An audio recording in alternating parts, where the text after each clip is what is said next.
We are glad to have you back. You're still on the Signature Morning and Signature Television. Corruption, they say, has been, digging deep, has been eating deep into the fabric of Nigeria. And of course, you would agree with me with everything that's happening in the country and around us. Almost every day, we see corrupt practices, we see corruption, we talk about it, we want to talk about it. So we'll keep on talking about it until we eradicate corruption in Nigeria. And we have here, talking about corruption and anti-corruption efforts in Nigeria, we have Barrister Louie Onyia, a legal practitioner, publisher, independent Summit newspapers. You would want to, hear more. Good morning, Barrister. How are you? Good morning. It's nice to have you. I am super ready because I know you have a lot of things to say about what's happening, especially in terms of corruption. What would you say is the current state of corruption in Nigeria, and how has it, evolved over the years?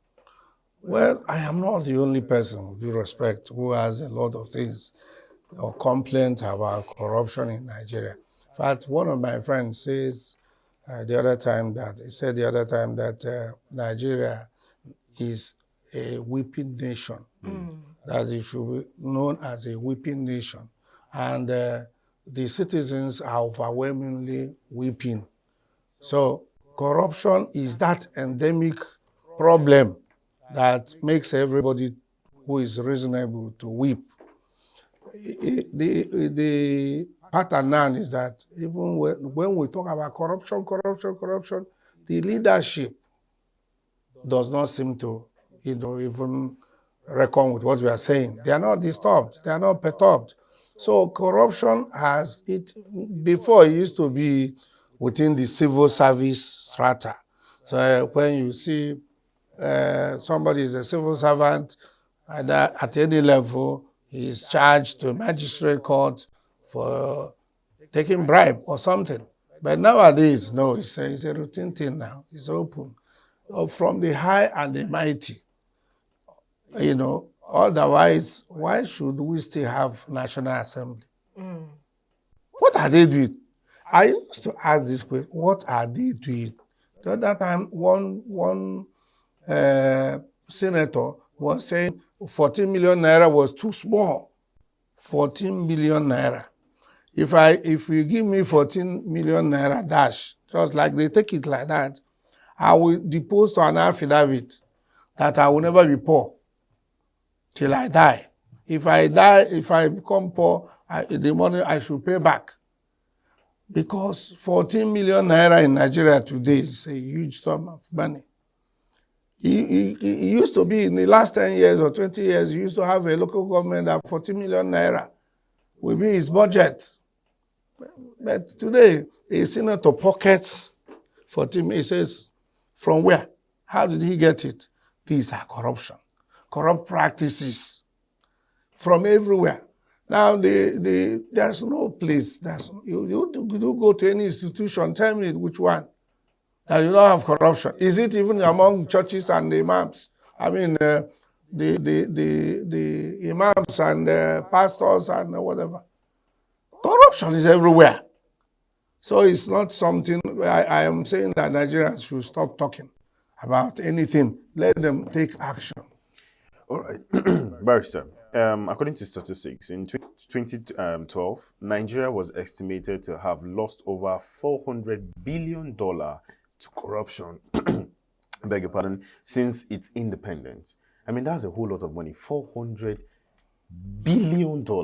Now, my question is, was it better during the military regime or now? Which was better? During the military regime, of course, you were around, so you knew how it was then. Do you think corruption was better then or now? Well, corruption is corruption, no matter. So, which more is more pronounced? Under the military, they were very, very corrupt. Yes, especially from the regime of President Ibrahim Babangida. He was the one who sowed the seed of corruption in Nigeria and continued. When people were fighting the military to go, there were some civilians who pretended they didn't know what was happening. They were so quiet. Then, the moment the military was eased off, they now took over. and started doing whatever. So both is more pronounced now because of no fear. This is democracy. There's a limit to how you can be harassed. People like you will shout and say, is it because he said this? So that is why more people are talking about it. In those days, anyway, again, the other side, military will come and settle you. After, if they detain you 2-3 times and you are still unyielding, they will settle you. If they can't get you, they will get your wife. If they can't get your wife, they will get your son and give it daddy. They will bribe them, give them money, give them positions. So it's more pronounced now. That does not mean that they were sent. We've never had it good. Because institutions are usually targeted. Once they cripple that institution, then they will have their way. So what would you say are the challenges the Nigerian government, are facing in combating corruption? Insincerity is a very big challenge. They're not sincere. Or is it that them too, they're corrupt? Because I wouldn't see... Who is corrupt? You can't be corrupt when you manage your own activities. When you are dealing with your funds, you are not corrupt. You can't be corrupt. They will say you are extravagant, which is okay. The politicians, the leadership of this country, the leadership is very corrupt. That's one. Two, those who try to fight corruption, in quote, fight in quote, do so because of 2027 or other election periods. They just want to pretend. You will hear something. Today, this man has been called to by EFCC or any other agency, anti-graft agency. From that moment, after that announcement, where is that person? What has happened to a few months, less than 1 year or a year plus, a particular minister was alleged to have been corrupt by EFCC and all that. What do we get? She is on suspension. Where is she now? What is happening with the money? So it's insincerity. They are not sincere. Barrister, we'll come back to this EFCC because it is a major factor that we need to discuss this morning on this interview. Yeah. But you said something about enough of talk, now of action. Yes. Now, as a legal practitioner, what kind of action can we take? And now, don't forget, we came out to protest. And then you know what happened to those that were caught. So what other legal action can we take? Well, as a lawyer, I always advocate that you go to court. I don't know of any other thing that will be... Can we trust? Can we trust the system? Can we trust the court? Can we trust them? No. Yes. There was a way they said it in the Bible. Hebrews we say, "Obi ama pununu, obi ekopununu." There's still hope. You see, I quite agree with this Nigerian society where the good people are saying that all institutions are broken down. And when they say such things, they are less, they don't have any hope as far as the judiciary is concerned. But we should now go back to how some of these people were appointed ab initio. How were they appointed? In the years back, a woman is a judge. The husband will not near the seat of power as governor or even local government chairman. Today, a man is governor. His wife is a judge of High Court, judge of Court of Appeal, judge of Supreme Court. And openly they will tell you. So what I'm saying is that we don't have to despair. We don't have to abandon the courts. We need to talk. This is democracy. Go to court. People say, in the time of Gani Fawemi, I agree. Gani was there doing his best. But he had judges who were encouraging him by being honest. How many of these people can now say openly, I've not seen a judge that says, release all these people who are detained either during anti-SARS or bad government, something. There are judges who are there keeping quiet. So I was actually coming to, to ask you how effective are the Nigerian anti-corruption agencies? So how active are there? Do you think they are, in combating in this corruption, in tackling this corruption? Talking about the FCC or the ICPC? Even police, add police, so there will be 3. Then if you add DSS, there will be 4. All these anti-graft agencies, without any exception. I am saying that the problem we have is insincerity. When you call for statistics, and they will give you a number of people, ask them, name them. We have succeeded in jailing these people, putting these people to jail, executing these things. How many are there? That minister I was talking about, where is she? That the particular governor from Kogi. Kogi, yes. What is happening? In fact, he's suing. Yes. So many people were arrested in the past. Politicians, when they want to keep you quiet, they want you to be quiet forever or within their tenure. They know what to do. So I believe that I don't have confidence in EFCC. I'm not talking about I he who plays the piper dictates the tune. That's it.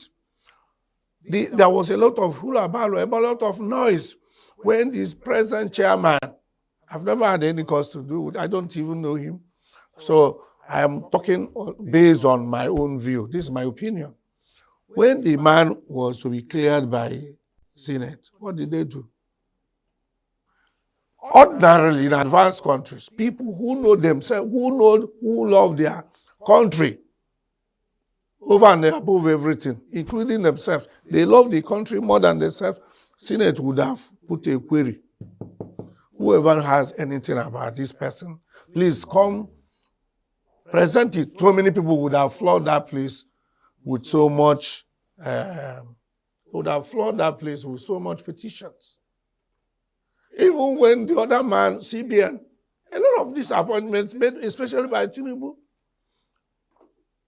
The present Inspector General of Police, who is still there doing a lot of shenanigans, was his ADC when he was governor. So, how do you think that under Tinubu's regime, corruption will be curbed? What happened to him, his person?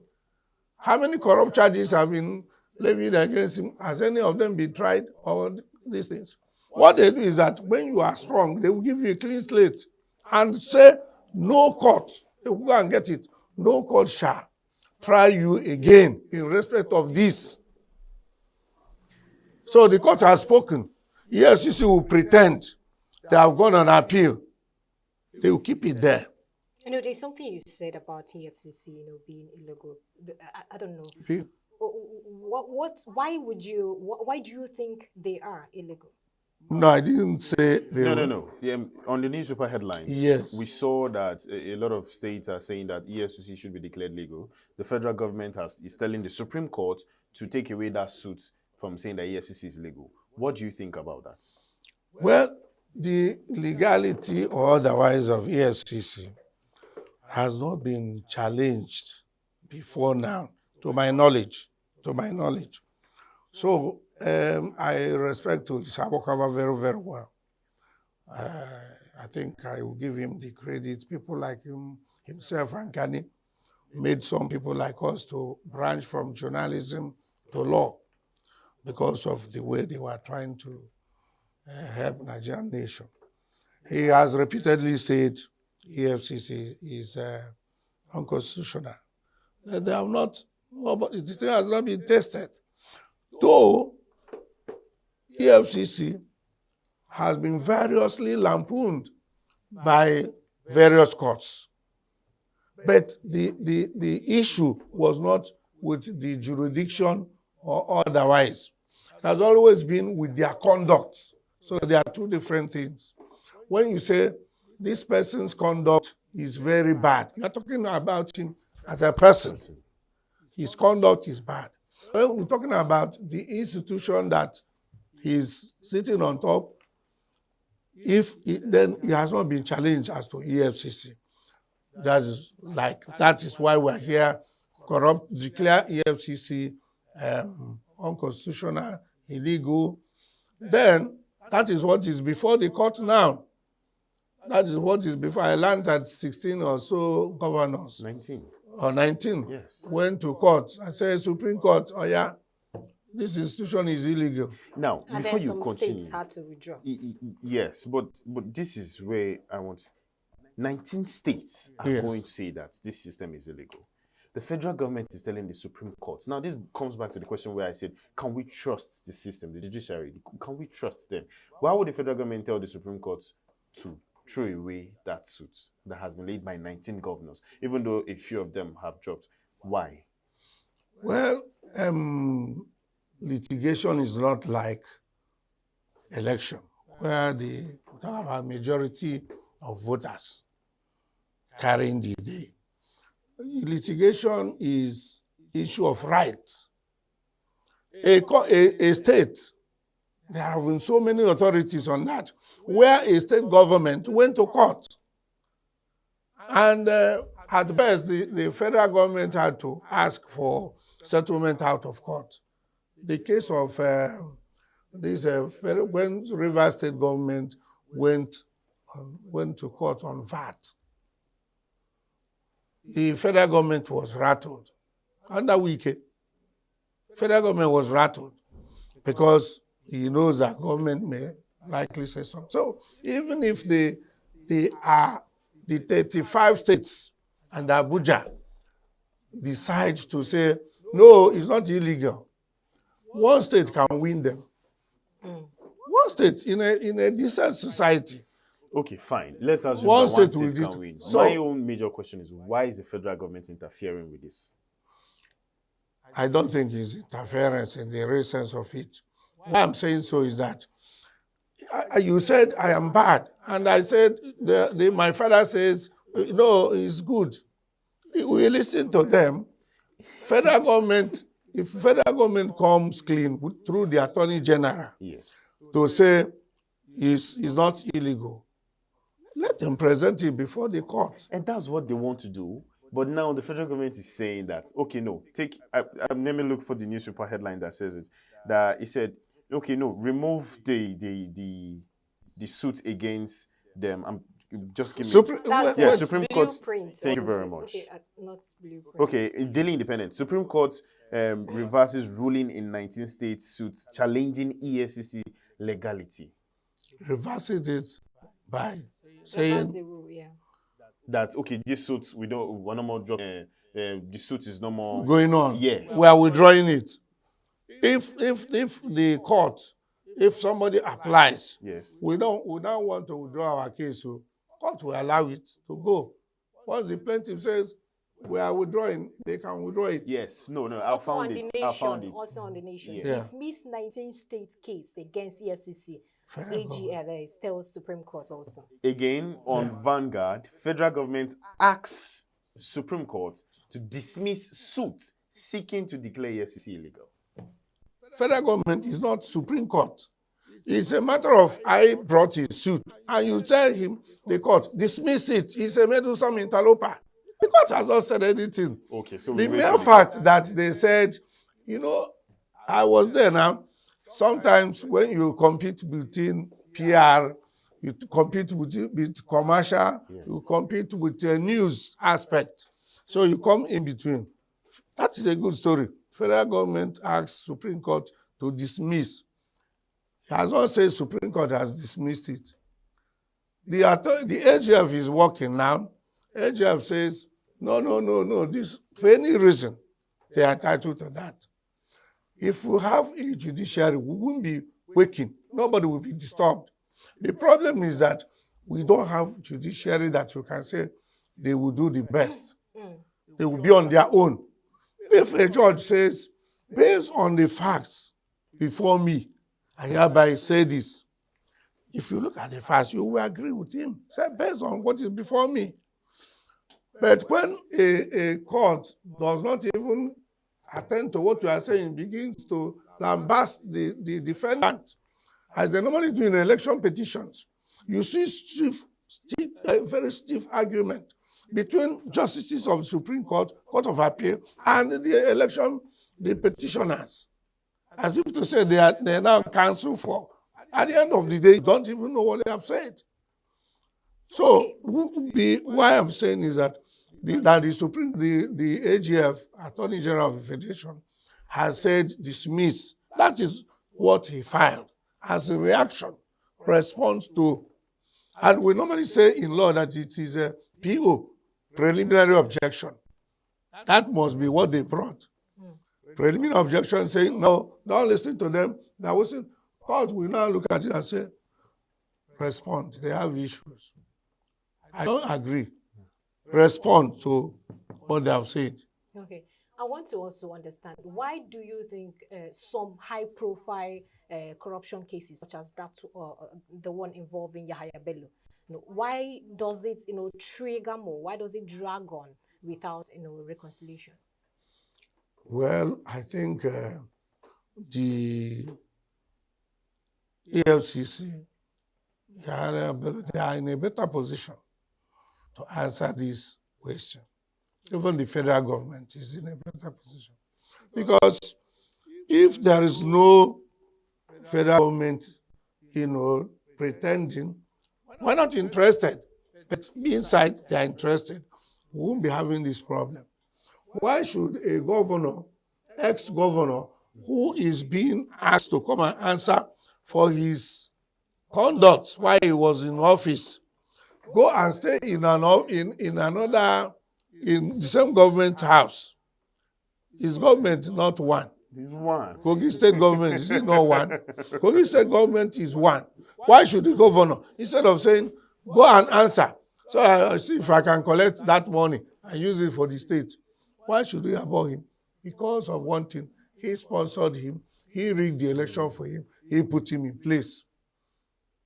So the EFCC chairman or body, EFCC as a body, may be finding it difficult to know what to do. But I know that something like that was done to Alamesia, even recently to the Fayoshe, former Governor Fayoshe. Did they not enter there to pick the people they are looking for? And Fayoshe fell on the ground and said, I've broken my this and that. 20 minutes later, I was jogging. That's why I'm saying in Nigeria that the institution is dead and buried. Why we're still having these issues that he's buried on a shallow grave? If he has been buried fully, we won't be talking. Okay, so that would be the end of Nigeria. Let's try and be objective for a while and say EFCC is actually working. And then these 19 governors or 16 thereabouts are just, trying to save themselves, because former Taraba State governor too has been arraigned by the EFCC. So again, do you think that this is kind of a plot from the governors, seeing that EFCC is actually working and on their case, to drag EFCC down, taunts their integrity, so that even people lack or people don't longer trust EFCC? Do you think this can be one of a scheme from these governors? Well, I don't think so. And I think so. Both sides. See, the mere fact that a thief is saying, declare stealing as legal. Declare it's legal. Declare stealing legal. Will you say it is because he's a thief? That's why he's saying so. What you want to do is that when he's doing that thing, you know why he's saying it? You prove him wrong by showing victims who have fallen because of stealing. EFCC is working, EFCC is not working. There are people who will say it's working. If you give my father a clean slate, when I know he's notorious for corruption, I will say EFCC is working. If my father is manacled and sent to jail, I will say EFCC is not vendetta. What I'm saying is that whether what those are saying, what they are saying, or whether it's right or wrong, allow the court. Let the court for the first time sit up and do the right thing. They are not living in US. They are all Nigerians. But how did they come in? How did they become judges? With due respect and greatest respect, some of them are there on merit. But how many of them will come closer to doing the right thing? When he comes, they have them. They will tell you, go to this court. CR, please put in this court. CJN, put it in this court. This is my opinion. Okay. So let's look at the ordeal of Bob Risky, in Nigerian Correctional Service, and of course, I don't know how you would describe the case of also Kobana chief priest committing the same crime and all not get some punishment. When you were speaking before, you made mention of taking court. Someone has come out to say this thing is not right.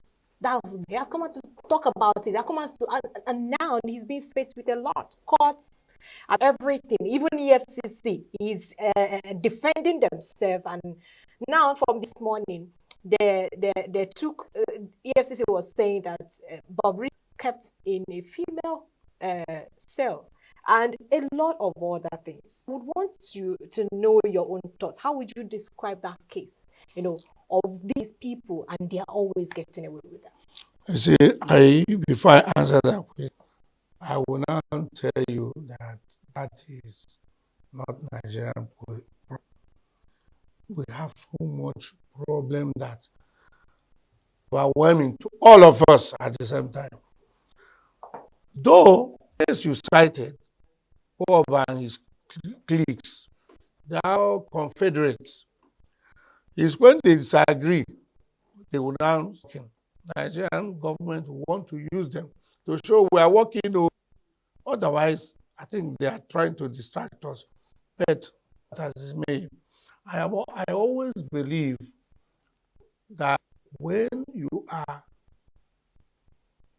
somehow your interest is being affected by something, the option you have is to go. The government should help us. Allow this go in court. After all, a person may be convicted and you grant him pardon. He cleans whatever. You can.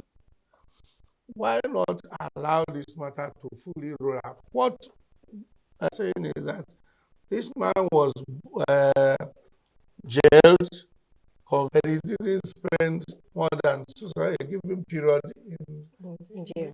Yeah. in jail. It may be true. I think it's 90% true that such a thing may happen. It's about 90. What do you think? Because 90% is quite high. Why do you think 90% is true? No, but if we don't have any fact, let them allow the facts to emerge. Why whistleblower, if you quote? The man said he never has condemned in jail. What offense did he commit? There's what we call defamation of character. If at the end of the day it's shown that he served the judge as pronounced by the court, you turn back, they go to court again. Defamation of character. I was sleeping with bed bugs and mosquitoes for so and so period. But you are not saying I was sleeping in heaven.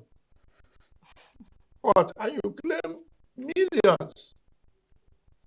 The correctional sent a right to institute an action against this time around Attorney General. But let investigation independent be carried out. Independent, I don't mean go and set up a committee. I mean the court. Allow the court.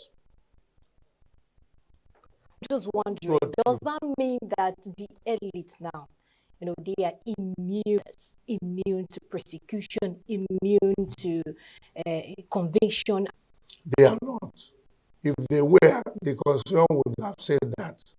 Yes, that's why I'm saying that what they do, the less you see. What I'm saying is indifference. They will come and it's bad when they disagree with the person. Indifference is the main thing, we're having now. Nigerian people they have suffered so much that they are crying more than anything you can think that cries. That's why I'm saying, unless we do certain things, so we will continue to lament. May be so weak. They are not immune. They're not immune. People who are supposed to checkmate all these excesses are already corrupt. We have seen people repeatedly since 1999 to date. Where and so person did except few people. Let me go Sanusi. Mohammed Sanusi also was speaker for representatives, I think in 1999. Thereof.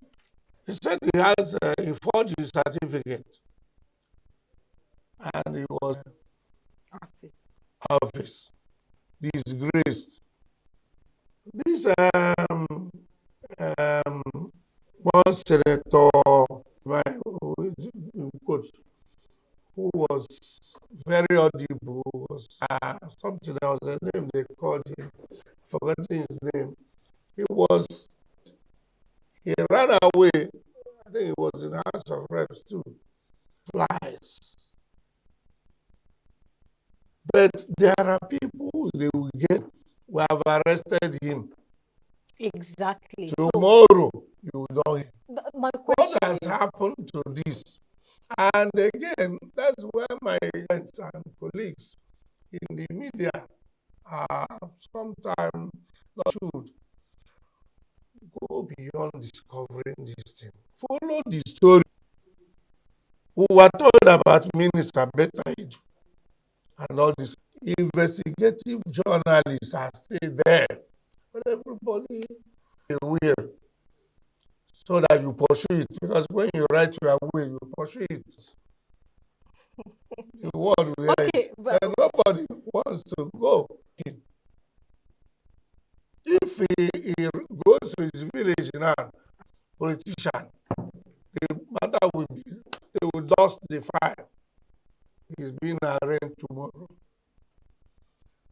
Follow it. Let journalists the way they did before under the military. So before we let you go, because of time, how has affected even the economic growth of this country? You can't quantify it. Good. Now, what can be done? Is that let us get involved. Like I normally educate people, lawyer goes to court without a client. So let clients, let people, Nigerians, siege our courts with all this information, give to, expose them through the media. Take it from there to court. You can sue the governor, the government of this state, not the governor. The government of this governor that put in his name. President of Nigeria, his name. That means after him, another person. So, besiege the court with some of these things. The whole world will hear about it. The National Committee will hear about it. But if we keep bemoaning ourselves, in those days, some journalists would have taken this Yahya Bello's update. And you say your paper, you are reckoned with. Only on that. Follow it. Very much, Barrister Louie Onyia, the legal practitioner, English Independent Summit newspaper. Thank you for you. Thank you. It's my pleasure. I try to make sense, but yeah, you actually shed some light to very, things. very much. Thank you for your time. All right, that's all for the particular discussion. We'll be right after this.